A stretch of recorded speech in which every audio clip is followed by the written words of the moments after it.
Hey guys, good morning, welcome back to my channel. আজকে সকালে একটু এক্সাইটেড হয়ে উঠে পড়েছি, কারণ রিমেল বলে যে ঝড়ের প্রভাবটা পড়বে বলেছিল গুয়াহাটিতে, তাই জন্য আমি তাড়াতাড়ি করে ঝটপট করে উঠে পড়ে জানালার ধারে চলে গেছি দেখার জন্য যে বাইরে কিছু হয়েছে কিনা।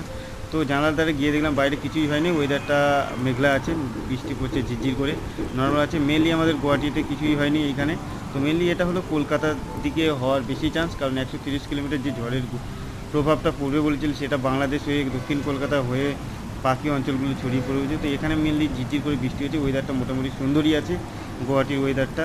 আর বাকি যারা কলকাতার দিকে আছে তাদের লাইনের কোনো কানেকশান পাওয়া যাচ্ছে না, কারণ আমি মাকে নিজে ফোন করেছি, ফোনটা লাগছে না। তো আমি কলকাতাবাসীর জন্য কামনা করব যেন সুস্থ থাকে, ভালো থাকে। বাংলাদেশের জন্যও কামনা করব ভালো থাকে, সুস্থ থাকে। আর এইখানে মোটামুটি সবাই সেফলি আছে, আমি চাইবো সবাই সেফলি থাকুক, ভগবান সবাইকে সেফলি রাখুক, আর সবাই যাতে ভালোভাবে থাকুক। আজকের জন্য ভিডিওটা টাটা, দেখা হচ্ছে আবার পরের ভিডিওতে।